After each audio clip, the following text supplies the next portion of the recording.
ओम बृहस्पति नमः। श्रद्धा और विश्वास से भरे इस पावन गुरुवार के दिन हम सभी भगवान श्री विष्णु देव गुरु बृहस्पति को नमन करते हैं।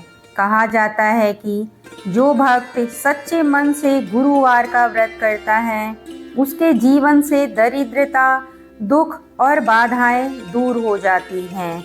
निसंतानों को संतान की प्राप्ति होती है तथा ज्ञान, धर्म और सौभाग्य की प्राप्ति होती है। आज हम सभी गुरुवार व्रत की वह पुण्यदायी कथा सुनने जा रहे हैं जिसे सुनने और कहने मात्र से ही मनुष्य के जीवन में सुख, शांति, वैभव और ईश्वर की कृपा का वास होता है। आइए एकाग्र मन से इस व्रत कथा का श्रवण करें और भगवान की महिमा को अपने हृदय में धारण करें। प्रतापी राजा की कथा।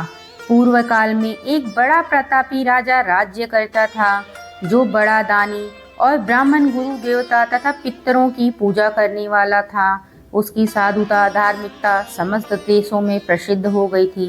उसके द्वार से कोई भी याचक निराश होकर नहीं लौटता था। वह नित्य देव मंदिर में दर्शन करने के पश्चात प्रत्येक गुरुवार को बृहस्पति भगवान का व्रत रखकर पीले वस्त्र, पीले फल, फूल, नैवेद्य आदि से पूजा करता हुआ दीन दुखियों की सहायता में सर्वदा तल्लीन रहता था। परंतु वह जितना ही धार्मिक था, उसकी रानी उतनी ही अधार्मिक और बुद्धिहीन थी। उसे अपने राजा की यह सब बातें, धार्मिक, दान्य, पुण्य करना अच्छा नहीं लगता था। वह दिन रात अपने ऐश और आराम में लगी रहती थी और मनमाने सब काम करती थी। दान्य, पुण्य, देव दर्शन एवं दीन दुखियों की सहायता में उसका मन कदापि न लगता था। वह बड़ी कृपण थी।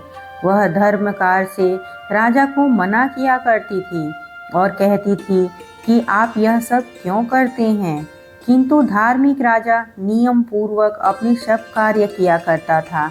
राजा की धर्मशीलता का ही सुफल परिणाम था कि रानी का कोई अनिष्ट नहीं होता था और सारी प्रजा सुख से अपने अपने घरों में निवास करती थी। एक दिन राजा जब वन में शिकार खेलने को चला गया और रानी अपनी दासियों सहित घर पर निवास कर रही थी, तब संयोगवश उसी दिन वहां एक साधु का वेश धारण कर बृहस्पति जी राजा के द्वार पर भिक्षा मांगने को आ पहुँचे। उन्होंने राजद्वार पर आकर राजा की जयकार लगाई, भिक्षा की याचना की। रानी ने कहा, हे साधु महाराज, जाइए, इस समय राजा यहाँ नहीं हैं जो भिक्षा और दान देते हैं, बिना उनके कौन देगा। साधु महाराज ने कहा, रानी जी, आप तो विद्यमान ही हैं, मुझ भिक्षुक को कुछ भिक्षा देने में आप भी तो समर्थ हैं। रानी ने कहा, महाराज, मैं इस तरह के झंझटों में नहीं पड़ना चाहती।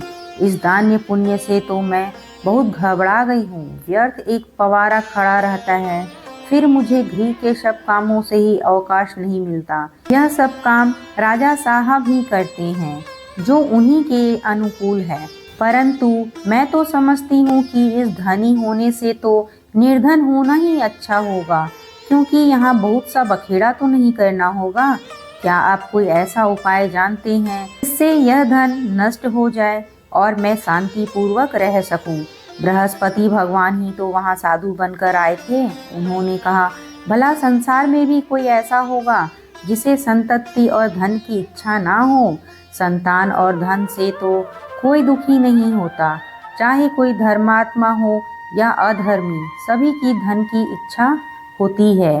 इस धन की महिमा का तो मैं क्या कहूँ। ऋषि, महर्षि, धार्मिक, अधार्मिक सभी को धन की सब प्रकार से आवश्यकता पड़ती है।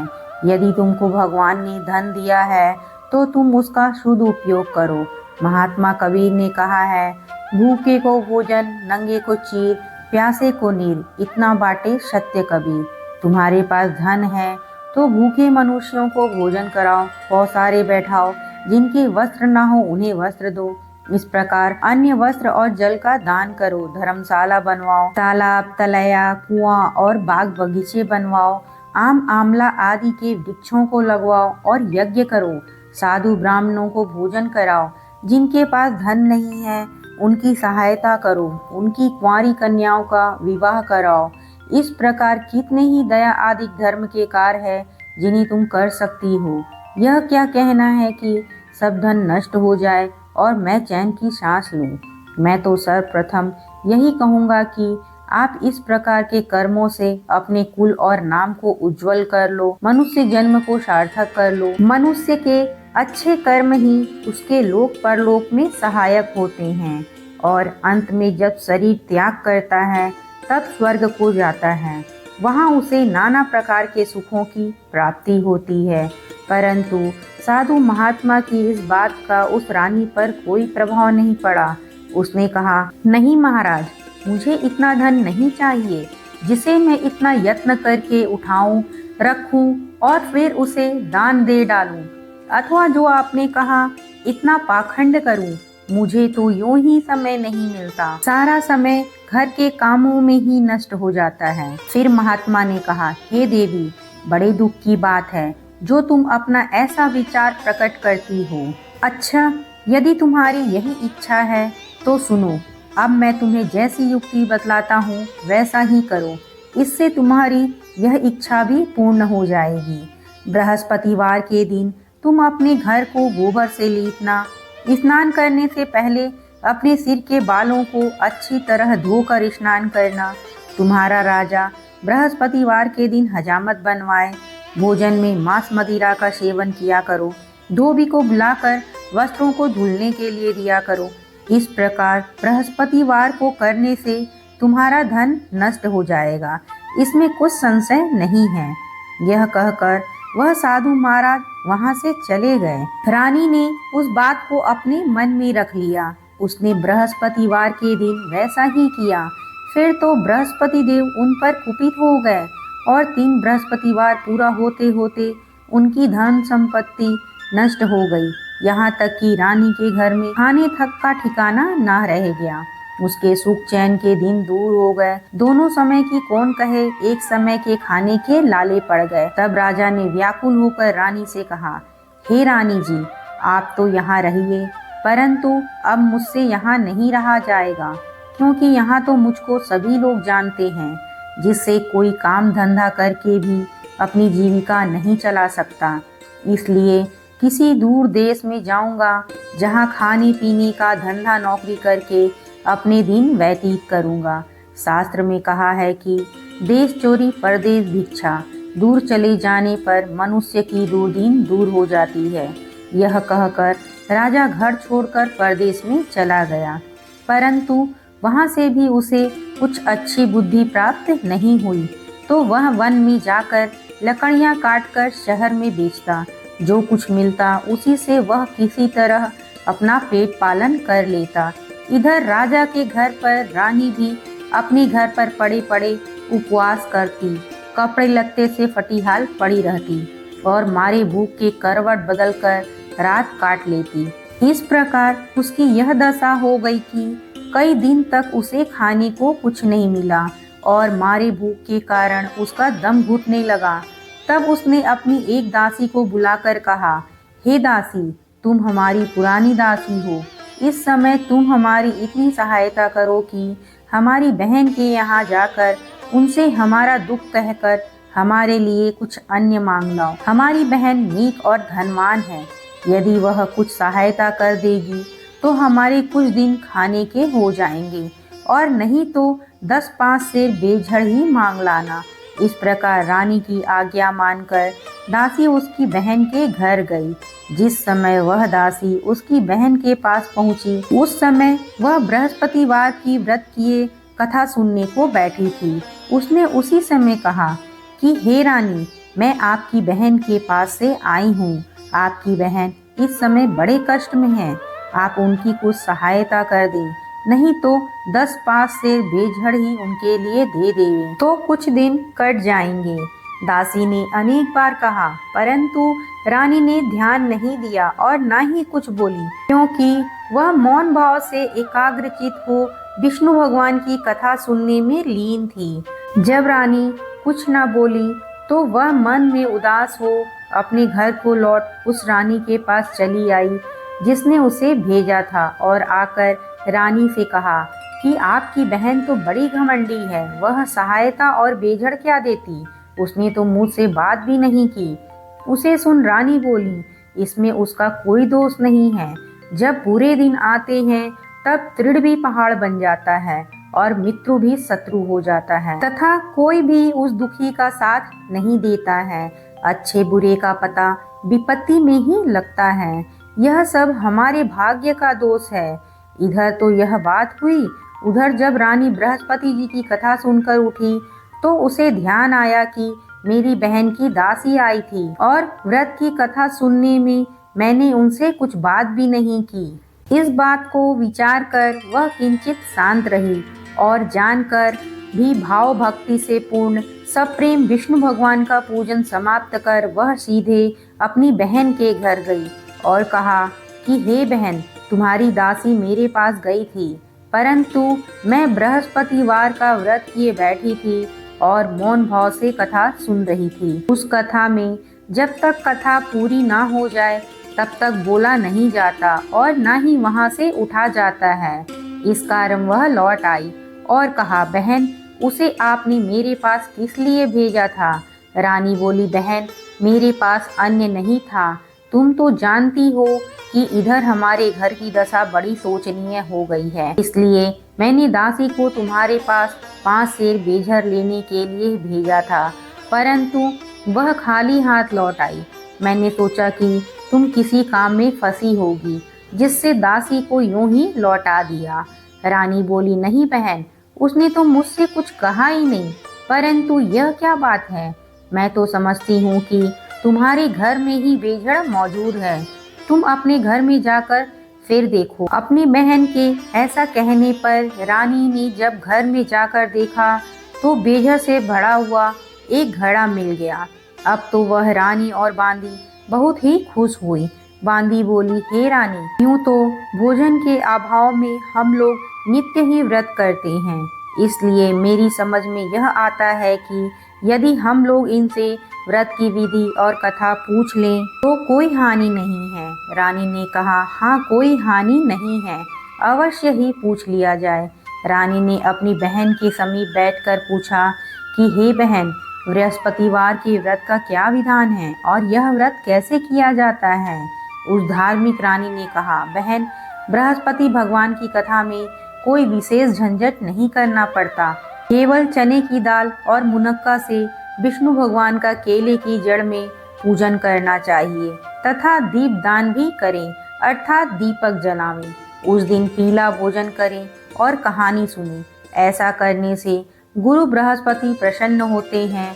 उनकी प्रसन्नता से अन्य धन और पुत्र की प्राप्ति होती है तथा मनुष्य की सभी मनोकामनाएं पूर्ण हो जाती है। यह सुनकर उस रानी और दासी दोनों ने निश्चय किया कि बृहस्पतिवार का व्रत अवश्य करेंगे। 7 दिन के बाद जब बृहस्पतिवार का दिन आया तो उन दोनों ने व्रत किया। तब चना और गुड़ कहाँ से मिले, इसके लिए उन्होंने घुड़सवाल में प्रवेश किया और वहां से जाकर चना और गुड़ बीन लाई और उसे चने की दाल बनाकर गुड़ सहित जाकर केले की जड़ में भगवान विष्णु का पूजन किया। इस प्रकार तो उन्होंने व्रत कर लिया, परंतु पीला भोजन कहाँ से प्राप्त हो? बेचारी रानी और दासी दोनों ही बड़ी दुखित हुई, परंतु व्रत के प्रभाव से भगवान बृहस्पति तो बड़े ही प्रसन्न थे, इसलिए थालों में पीला भोजन लिए भगवान स्वयं उपस्थित हुए और दासी को देकर बोले, यह तुम्हें और तुम्हारी रानी दोनों के लिए है, अब इसी भोजन को करना। दासी प्रसन्न हो वह भोजन रानी के पास ले गई और सब बातें कहकर भोजन दिया। बांदी और रानी दोनों ने बड़ी प्रसन्नता से भोजन किया।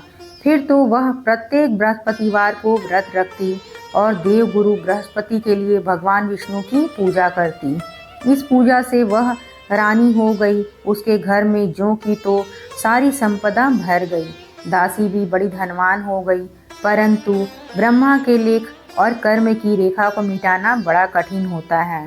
रानी फिर आलसी हो गई। तब दासी ने कहा, देखो रानी, तुम पहले भी इस प्रकार आलस्य करती थी, जिससे सब कुछ नष्ट हो गया। बहुत परिश्रम के बाद तुम्हारे ये सुदिन लौटे हैं।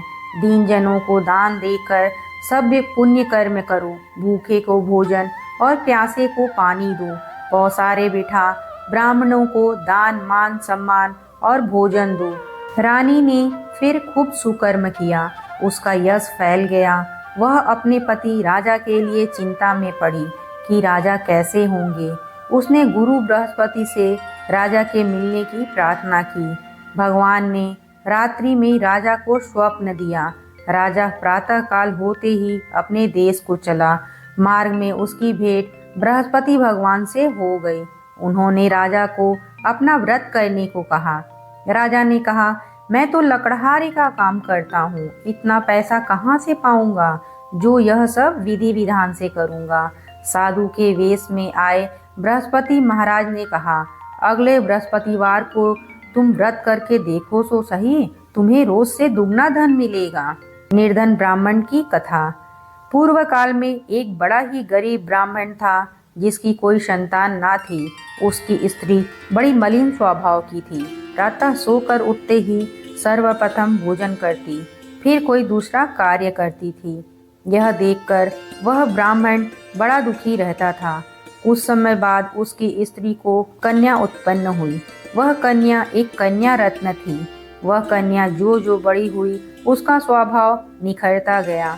नित्य प्रातः उठते ही नित्य कर्म स्नान आदि करती और भगवान विष्णु का पूजन करके प्रति बृहस्पतिवार को गुरु बृहस्पति का व्रत भी किया करती थी। जब वह विद्यालय में पढ़ने को जाती तो अपने हाथ में एक मुट्ठी जौ भर के ले जाती और मार्ग में डाल देती। उसके वे सब जौ सोने के हो जाते और जब वह पढ़कर लौटती तो उन्हें बीनकर अपने घर ले आती थी।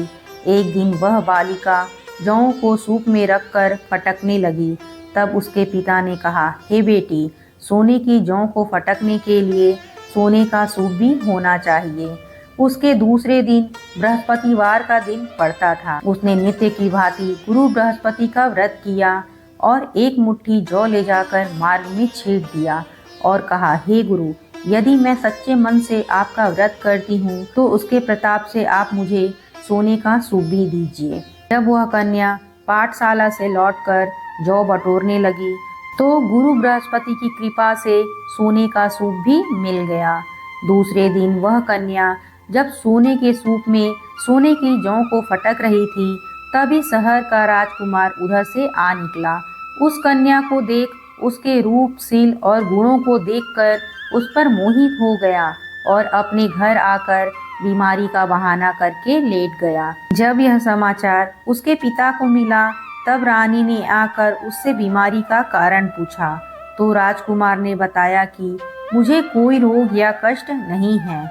मैं तो यही चाहता हूँ कि जो राजकन्या सोने के सूप में सोने की जौ को फटक रही थी उसी से मेरा विवाह हो जाए। राजा ने राजकुमार को समझा बुझाकर शांत किया और कहा कि मैं पता लगाकर उसी कन्या से तुम्हारा विवाह करा दूंगा। राजकुमार ने कन्या के घर का पता बतलाया। राजा का मंत्री उस ब्राह्मण के पास गया और सब समाचार कहा।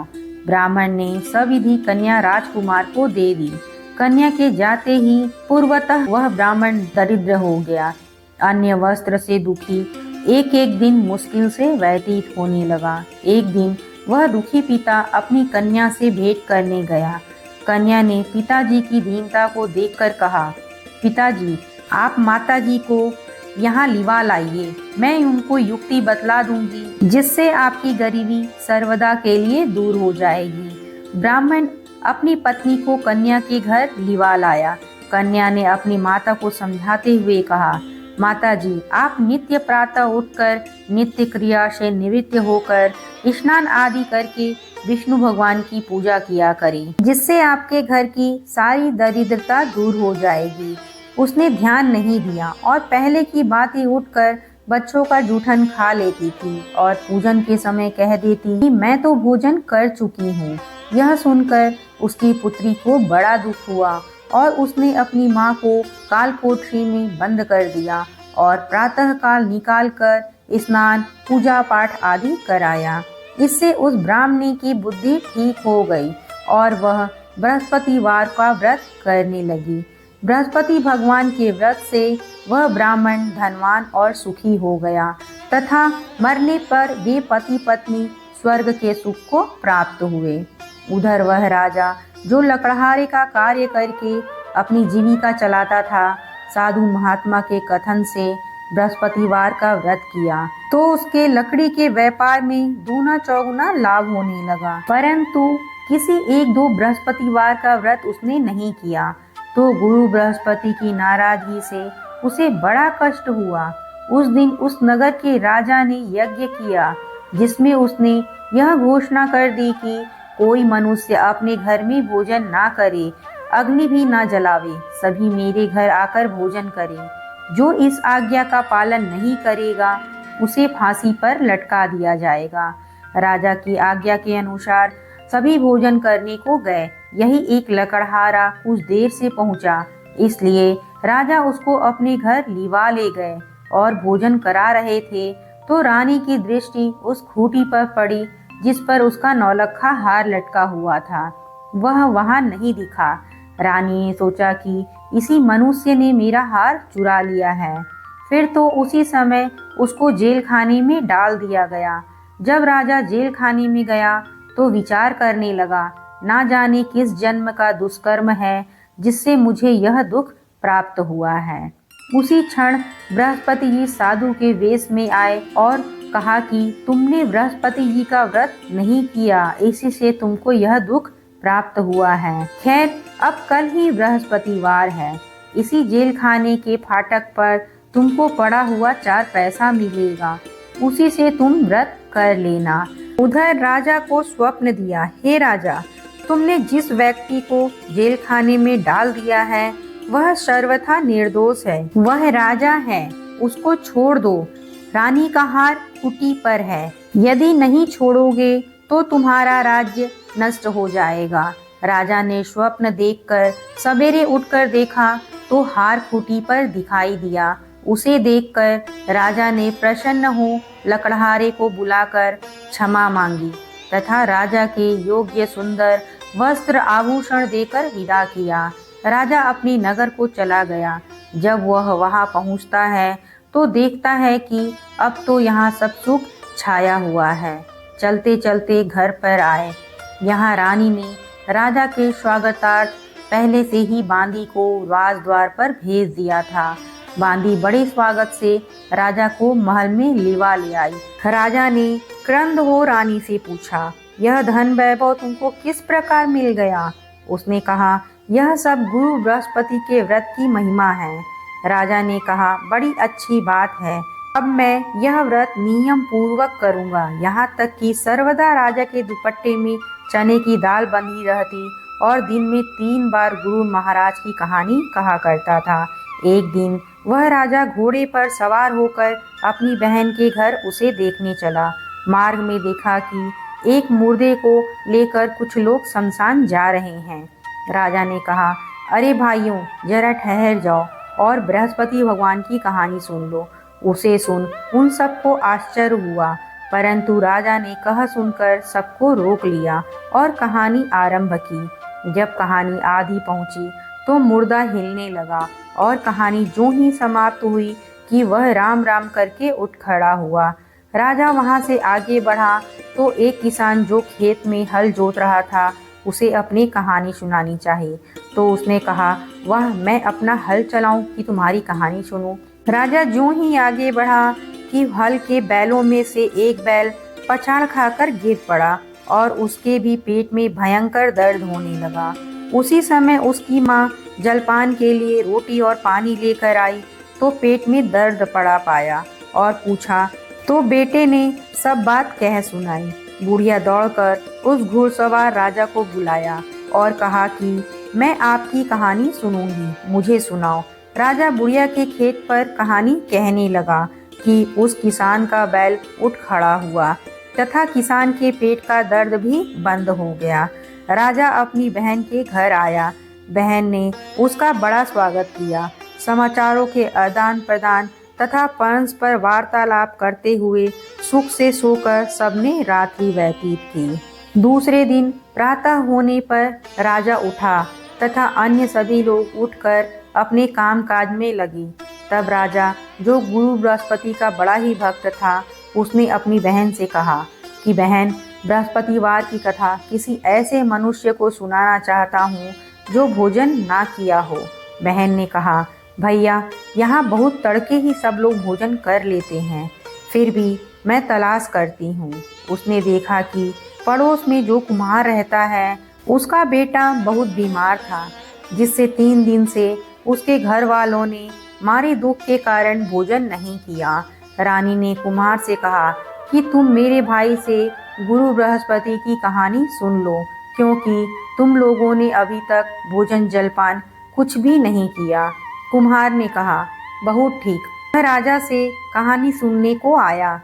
राजा ने उसके घर जाकर बृहस्पति जी की कहानी सुनाई। उनके प्रभाव से उसके लड़के की सारी बीमारी दूर हो गई, उसे आराम हो गया। लोग राजा की प्रशंसा करने लगे। दूसरे दिन जब राजा अपने घर को चलना चाहा तो उसने अपनी बहन से भी चलने को कहा। बहन ने अपने सास से जो ही आज्ञा मांगी तो उसने कहा, अच्छा तू जा, परंतु अपने बच्चों को ना ले जाना, क्योंकि तेरा भाई संतान रहित है। तब बहन ने अपने भैया से कहा, भैया, मैं तो चलूंगी, परंतु मेरे बच्चे नहीं जा सकेंगे, क्योंकि माता जी की आज्ञा नहीं है। राजा बोला, जब बच्चे ही नहीं चलेंगे तुम ही चलकर क्या करोगी। निदान राजा अपने घर को लौट आया और आकर उसने अपनी रानी से कहा, मैं संतानहीन हूँ, जिससे लोग मुझसे परहेज करते हैं। रानी ने कहा, घबराइए नहीं, बृहस्पति भगवान की कृपा से हमें भी संतान की प्राप्ति होगी। फिर तो उसी रात्रि में राजा को संतान प्राप्त होने के लिए स्वप्न हुआ। रानी गर्भवती हुई। ठीक 9वें महीने में उसे पुत्र की प्राप्ति हुई। रानी की बहन भी आई और सब लोग जो उनके संतानहीन होने से घृणा करते थे, वे लज्जित हुए और घर आकर खान पान में सम्मिलित हो राजा रानी को बधाई देने लगे। इस प्रकार बृहस्पतिवार का व्रत करने से गुरु बृहस्पति मनुष्य की सभी मनोकामनाओं को पूर्ण कर देते हैं। बोलो बृहस्पति भगवान की जय। अब हम सब बृहस्पति देव की आरती करेंगे। ओम जय बृहस्पति देवा, स्वामी जय बृहस्पति देवा। छीने छीने भोग लगाऊं, पल पल भोग लगाऊं, कंदली फल मेवा। ओम जय बृहस्पति देवा, तुम पूर्ण परमात्मा, तुम अंतर्यामी हो स्वामी, तुम अंतर्यामी। जगत पिता जगदीश्वर, जगत पिता जगदीश्वर, तुम सबके स्वामी। ओम जय बृहस्पति देवा, चरणामृत निज निर्मल, सब पातक हरता हो स्वामी, सब पातक हरता। सकल मनोरथ दायक, सकल मनोरथ दायक, कृपा करो भरता। ओम जय बृहस्पति देवा, तन मन धन अर्पण कर, जो जन शरण पड़े हो स्वामी, जो जन शरण पड़े। प्रभु प्रकट तब हो कर, प्रभु प्रकट तब हो कर, आकर द्वार खड़े। ओम जय बृहस्पति देवा, दीन दयाल दयानिधि, भक्त हितकारी हो स्वामी, भक्त हितकारी। पाप दोष सब हरता, पाप दोष सब हरता, भव बंधन हारी। ओम जय बृहस्पति देवा, सकल मनोरथ दायक, सब संशय हारो स्वामी, सब संशय हारो। विषय विकार मिटाओ, विषय विकार मिटाओ, संतन सुखकारी। ओम जय बृहस्पति देवा। जो कोई आरती तेरी प्रेम सहित गावे, वो प्रभु प्रेम सहित गावे।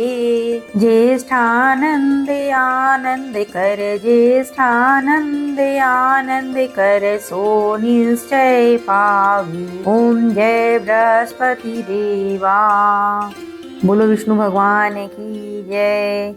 अगर आप सबको हमारी वीडियो अच्छी लगी हो तो प्लीज़ वीडियो को लाइक, सब्सक्राइब और शेयर ज़रूर करें।